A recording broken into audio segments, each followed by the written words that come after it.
Good morning. Today in this class, that is of chapter physical and chemical changes. So we have completed this chapter. So we are going to revise this chapter. Okay. So what all things we have studied in this whole chapter? That is, your chapters is all about your physical and chemical changes, right?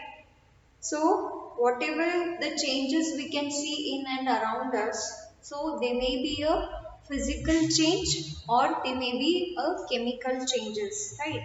So, which all example you have studied related to the physical changes? That the activity 6.1, 2, 3, okay, 4 and 5. And first part, that is your activity 6.1, what we have studied. So we have cut the paper, piece of a paper into small pieces. Okay, we have collected one sheet and we have cut that paper into simple pieces or small pieces, right? In this part, what happened, the change of the paper has been changed, right? And we are trying to reverse the thing, right? If we are cutting a piece of a paper into small piece, we are joining those piece of a paper to get the original shape or the original form of a sheet, right? So then next part is your activity 6.2, that we have taken a chalk powder, right? And when we are taking the chalk powder or the chalk dust, we are going to add some water to it and we are making paste. Again, we are trying to reverse the things, right? We are trying to reverse or we are trying to get the original form of that chalk, right? By mixing the water into the powder, chalk powder, right? So activity 6.3. Take some ice in a glass or a plastic tumbler. Okay. Then like your third example or the third activity 6.3, what happened if you are taking the ice. Okay. And if you kept that ice for like room temperature. Okay. Once again, after taking out from your freezer, if you kept at a room temperature, what happens? It will melt, right? And it is converted into liquid or the water form. But once again, when you are going to keep that water again into the freezer, what happen? Again, it will convert it in the form of a ice, right? So here you can see the change in the physical state. Okay, initially it was a solid ice. When we melt it, it is converted into liquid state, and when we heat that liquid, it changes to water vapor or in the form of a gaseous state, right? Then activity 6.4, boil some water in a container. Okay, so activity 6.4 is about how we are converting the liquid into gaseous state, right? If we heat the liquid, it will turns to steam or the water vapor, right? So physical state has been changed. Then activity 6.5, right? So when we heat iron, the color will change. Okay, so the iron color will change, right? So what are the overall observations related to your 6.1, 6.2, 6.3, 4 and 5? So in activity 6.1 and 6.2 above, you saw that the paper and a piece of a chalk underwent changes in size. Okay, so when we cut the paper, the shape has been changed and the piece of the or the chalk is converted into powder form, right? So here we have seen the change in the size. Okay, in activity 6.3 and 4, water changes the state. Okay, from solid to liquid and liquid to gas.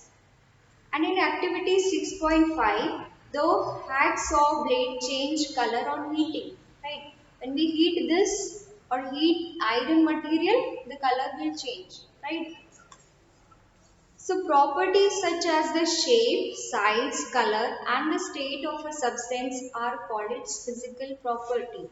Okay, if we see these types of changes like related to the shape, size, color and the state. Okay, so they in that we called as the physical properties of the substance, right? So A change in which substance undergo changes in its physical properties called the physical change. Okay. So generally a physical change is reversible. What do you mean by reversible? So it can become to its original form or original state, right? A physical change is generally reversible. In such a change, no new substance is formed. Okay, whenever there is a physical change, there is a no formation of any new substance, right? Then let us now consider the another kind of a change. So first part was about your physical changes where there is a known formation of a new substance, right? But in a chemical changes, what you can see in a chemical change there is a formation of a new substance. Okay, like your rusting of a iron. So what we have studied related to rusting of a iron. Okay, before that we will study about different chemical examples which are shown in your textbook, that is your activity 6.6. The first example related to your activity 6.6 about the chemical changes. So we have taken magnesium ribbon, right? So this magnesium ribbon burnt in the candle flame, right? So you can see the figure 6.3 where we have taken a magnesium ribbon and we have burned that ribbon in the air, right? So what happened? The products will formed as a magnesium oxide, right? When your magnesium reacts with the oxygen, when we burn that, it will form the magnesium oxide. Okay, so this magnesium oxide is basic in nature. Okay, so this will be basic in nature. How you are going to check the magnesium oxide which is formed, that is in the form of a ash, is a basic in nature. How we can say? By testing with the litmus paper, right? So we are using litmus paper. Okay, how we are going to check? So we have to collect the ash. Okay, and we are going to add water to make it as a solution. Okay, then only we can dip the litmus paper in that solution and we can check whether it is a acid or base. So base always shows, so your red litmus paper turns to blue. Okay, so blue indicates it is a basic in nature, right? Then, so you can see how they are checking the magnesium oxide which is formed. So we have mixed with the water to make it as a solution, and when the magnesium oxides reacts with the water, so it will form magnesium hydroxide, right? So magnesium hydroxide is a base. Magnesium oxide is a new substance formed on a burning of a magnesium. Magnesium hydroxide is another new substance formed by mixing magnesium oxide with the water. Right? In the first reaction where your magnesium was reacting with the oxygen and it is forming magnesium oxide. So in this part your magnesium oxide is a totally new substance and your when we are adding magnesium with the water, so it is forming what? Magnesium hydroxide. Okay, so MgO with the water, so it is forming magnesium hydroxide. Okay, here these two substances are new. Okay, or there is a formation of a two new substance, right?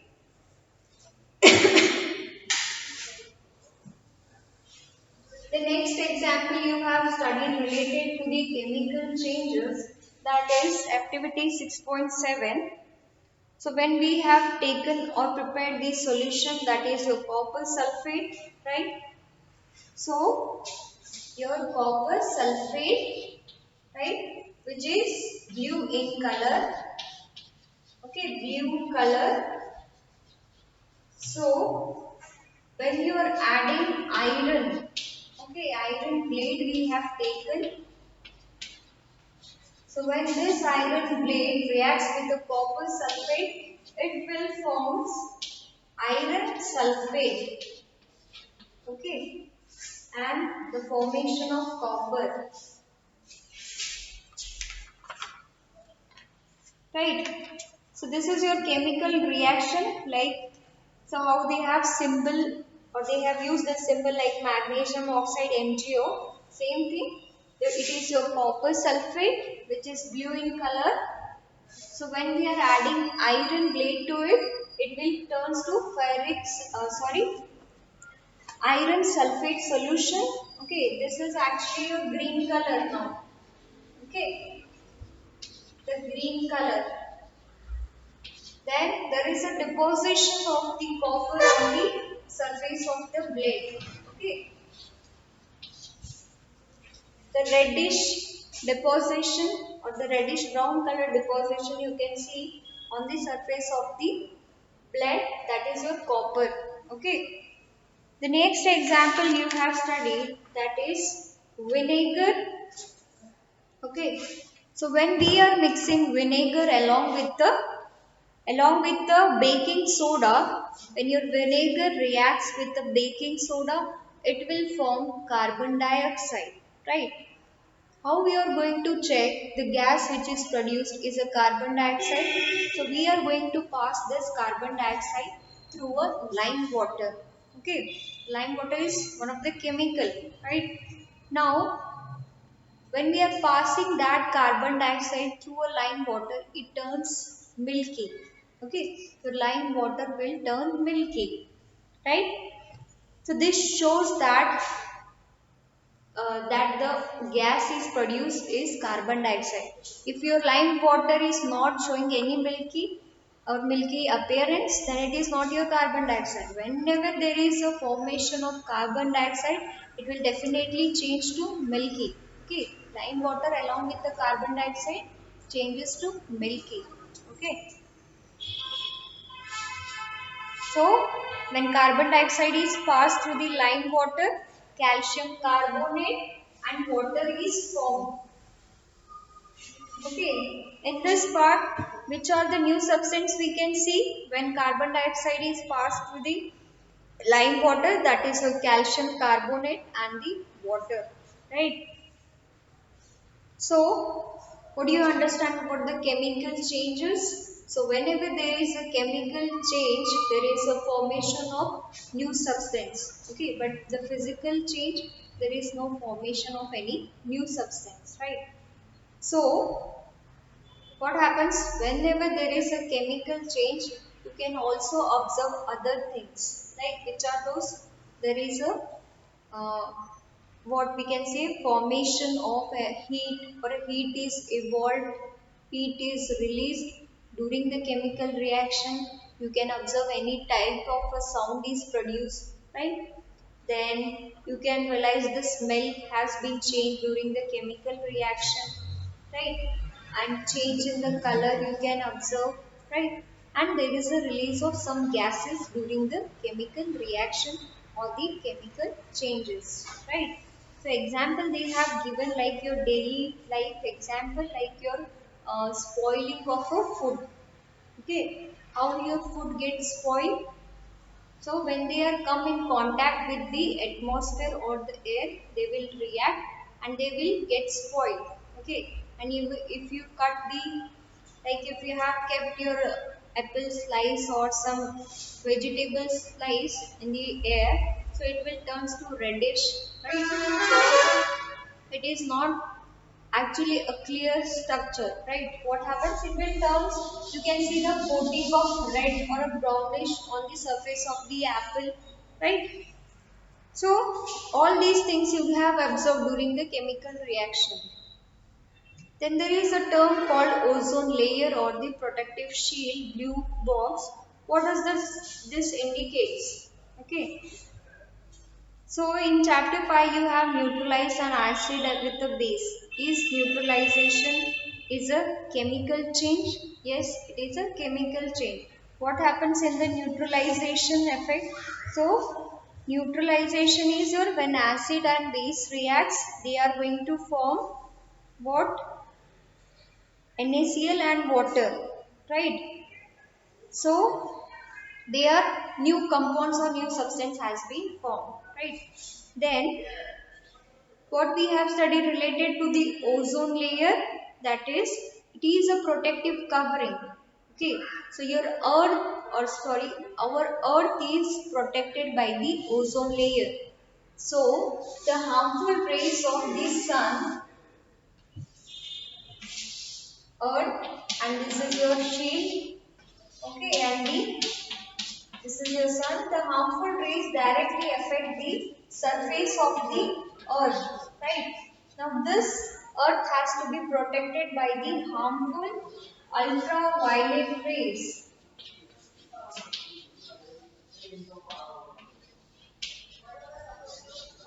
So the ultraviolet rays will harm the earth. Okay. So if they are directly reaching to the surface of the earth, so what happens? The temperature of the earth will rise and we cannot bear that temperature of or the hotness. Okay. So that's why it is protected by a ozone layer or the so we can write the formula of ozone as a O3.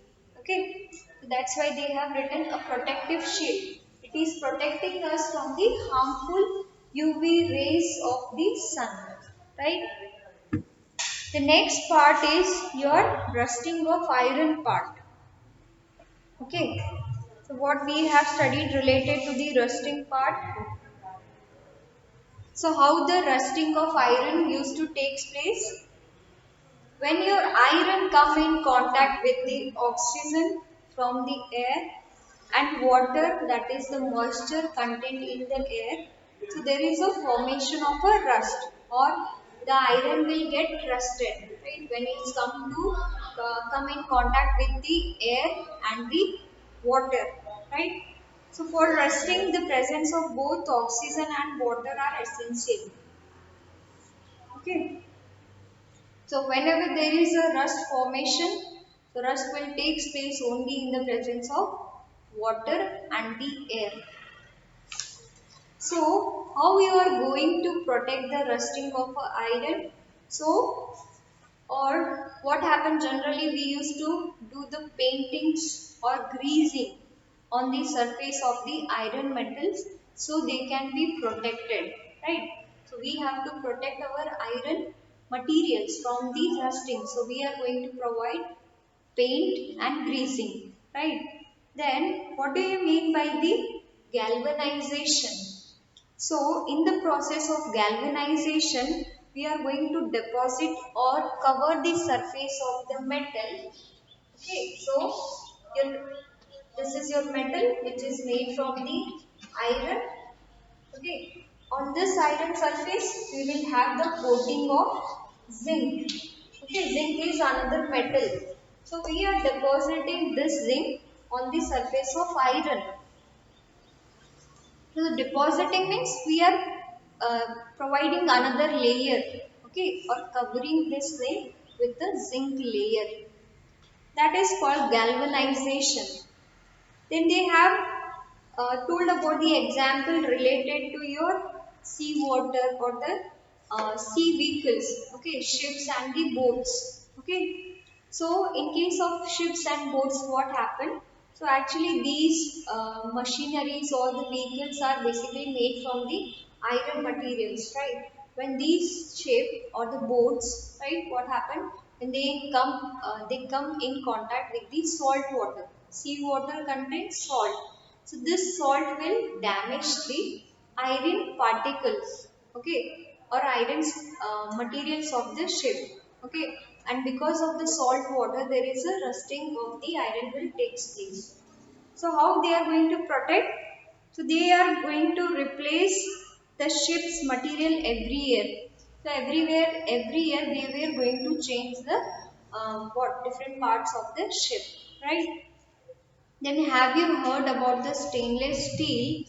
So these stainless steels are made by the mixing of some different metals. Okay, mixing of metals we used to take like iron with the carbon and like chromium, nickel, magnesium. So all these metals are used, okay, in the stainless steel articles so that they does not rust. Okay. Then what do you mean by crystallization? So in activity 6.9 we have what? Prepare the copper sulfate solution. Okay. So we have made saturated solution of your copper sulfate. Okay. Saturated solution means no more powder can be dissolved. Which powder we have used? Copper sulfate powder. Right. Then after heating that solution we have to cool, and after sometimes you can see there is a formation of a crystal. Okay, crystal substance like you can compare with your sugar. So sugars have the shiny appearance or the shiny substance you have seen, right? So same type of a crystal you can see of the copper sulfate, right? So through the crystallization process, we can obtain the pure form of those substances. So your crystals are actually a pure form of a substance, right? The salt which we obtain from the sea is directly not in a pure form. So they follow the process of crystallization to get the pure form of salt, and that salt we are using in a packet. Okay, in the packets we are getting the salt as a pure form, right? But directly when we extract the salt from the sea, it is not in a pure condition. Okay, through crystallization we get the pure form of a substance. Okay, so this is all about your whole chapter, right? So we have studied about the what are the physical changes and what are the chemical changes, right? So chemical change, chemical reaction, crystallization, galvanization, physical change, rusting, all these keywords we have studied in this chapter. And the summary what we have studied. So changes may be of two types: chemical and physical change. Physical change are changes in the physical properties of a substance, of a new substance. No new substance is formed in physical change, but there is a chemical change. There is a formation of a new substance is produced, and some substance can be obtained in a pure form with the process of crystallization, right? So this is all about your whole chapter. In the next chapter, we are going to study about, or we are going to solve the exercise question of this chapter. So once again go through the chapter and try to understand the whole concept. Okay, thank you.